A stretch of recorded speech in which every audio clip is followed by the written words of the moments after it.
Fala galera, boa tarde. Vamos falar hoje sobre fundos imobiliários. Vou dizer para vocês o porquê eu não invisto em fundos nesse momento de crise, principalmente nesse momento que as taxas de juros estão tão baixas.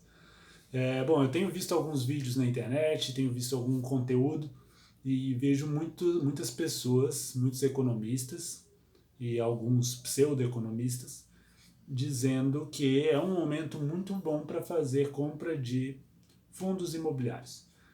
Bom, porque eu, Emanuel, tenho a decisão pessoal de nesse momento não investir em fundos imobiliários. Bom, eu tenho que colocar o meu capital, e eu acredito que todo mundo pensa assim, nos momentos onde existe oportunidade para tal, né? Onde eu estou vendo oportunidades já, que eu já tenho alguns vídeos aí publicados nesse sentido. Nesse momento eu vejo em ações de boas empresas. Então eu não estou operando índice, Bovespa, índice Ibovespa, nada disso. Eu estou comprando ações de empresas que eu acredito ter caixa para aguentar esse momento de crise, né? Tem vários exemplos aí de empresas que podem tranquilamente passar por essa crise, né? Pela margem que ela tem de caixa, né? Então esse é um fator primordial na escolha das empresas que eu faço para ter ações, tá? Para ser acionista. Beleza. Então esse é o primeiro ponto. Então eu vejo que a oportunidade estão nas empresas da Bovespa que tem bons fundamentos. Então por que não fundos imobiliários para diversificar a carteira? Bom, a diversificação de carteira ela é feita ao longo é, ao longo dos anos. Não é agora que eu vou chegar e querer diversificar. Agora é o momento de realocar recursos para os locais onde existe uma oportunidade. Então, assim, nos fundos eu não vejo oportunidade nesse momento, por mais que eles tenham caído bastante e o próprio índice, o IFIX, tenha caído também. Por quê? Se vocês derem uma estudada, vocês vão ver que os fundos imobiliários, na medida em que a taxa básica de juros cai, a Selic cai, os fundos ficam. O que acontece? As pessoas tiram o dinheiro da renda fixa e vão para a variável.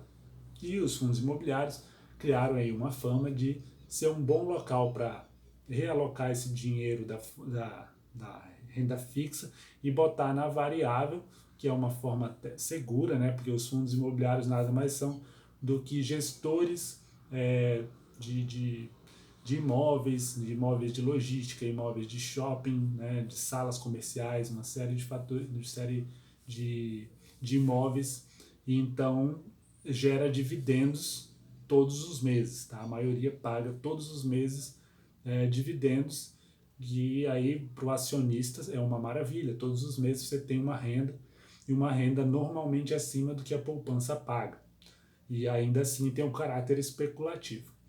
Então, assim, primeiro, nesse momento existe uma possibilidade de vários desses fundos prorrogarem pagamento de dividendos, não pagarem dividendos, porque eles ainda vão chegar depois que depois que essa crise der uma estagnada e a quarentena acabar, vai ser botado na ponta do papel o que continua, vai ser botado na ponta do papel negociação, vai ter muita empresa que não vai ter dinheiro para pagar os aluguéis. E aí vão chegar com propostas, às vezes, de saída. Então, o que acontece? É preciso colocar o papel, a caneta na mesa e ver o que vai acontecer. Então, muitos fundos imobiliários aí podem acontecer de ficar 3, 4 meses sem pagar nada de dividendo. Então, para que eu vou investir agora em uma coisa? Se um critério meu para investir em fundos é justamente os dividendos mensais. Então, para que eu vou botar dinheiro em uma coisa que, pelo menos já no início, não vai pagar dividendos, certo? É uma probabilidade, não é que vai deixar de pagar. Pode acontecer de todos os fundos continuarem pagando, mas existe uma probabilidade de alguns fundos, né, diminuir drasticamente o pagamento por causa dessa crise, ou interromper totalmente, né, com base no faturamento, que muitas vezes pode chegar próximo a zero, né? E o outro motivo é o que eu estava ali no início do pensamento falando, taxa básica de juros. Nós estamos com a Selic nos patamares mais baixos dos últimos tempos. Então o que acontece? Quando a Selic estava lá em cima, lá no alto, os fundos imobiliários estavam, naquela época, baratos. Por quê? Porque as pessoas entendiam que a renda fixa era um bom local para colocar. Então o dinheiro não estava concentrado na renda variável, ou pouca parte estava. Na medida em que a Selic foi baixando e foi ficando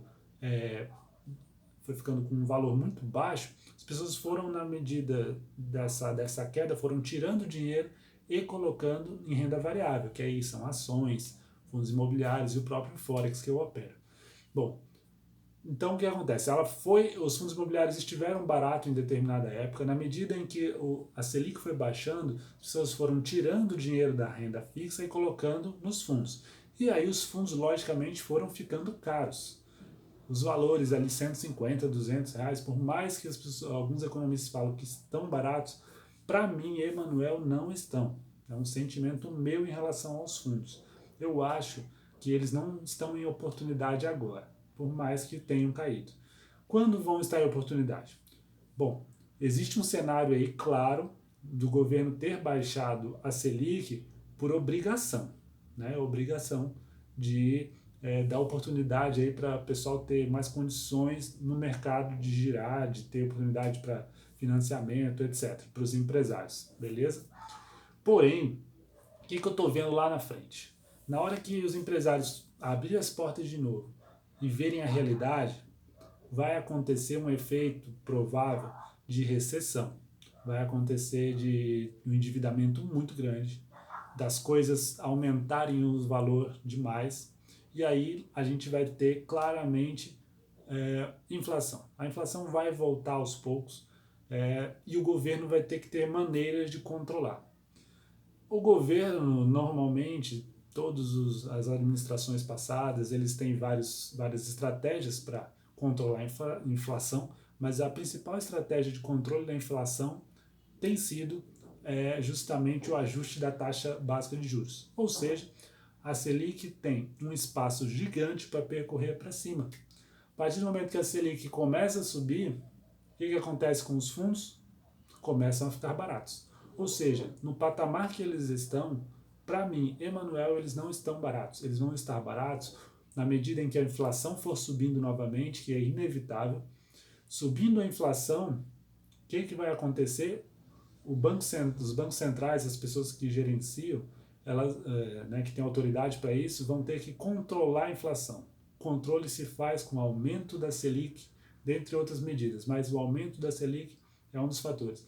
Aumentou a Selic, os fundos imobiliários começam a ficar baratos. Ou seja, para mim os fundos nesse momento estão caros e na medida que a taxa básica de juros for subindo, né, como medida de controle da inflação, os fundos aí sim vão começar a se tornar um cenário de oportunidade.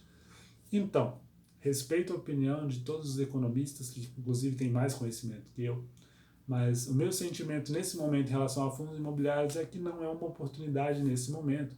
E eu estou deixando acontecer um cenário mais eficiente, talvez para mim, para entrar de verdade assim, com fundos e aí sim fazer uma realocação de recursos. Aí pode acontecer lá na frente dessas ações que eu comprei agora, muitas delas, principalmente as de caráter especulativo, delas já terem aumentado, né, já ter um lucro legal, eu posso finalizar parcialmente algumas posições e passar esse dinheiro lá para fundos imobiliários. E assim a gente vai fazendo, um pouquinho em renda fixa, um pouquinho em variável, um pouquinho em variável internacional, como é no meu caso no Forex, dolarizado. Tá? Então, eu vejo nesse sentido. Então, é por essa razão que hoje eu, Emanuel, não compro fundos imobiliários, beleza? Qualquer coisa que vocês quiserem comentar aí, tá, a respeito dessa minha posição, fiquem à vontade, a gente vai conversando e vai expondo as nossas opiniões, beleza? Um abraço e até a próxima.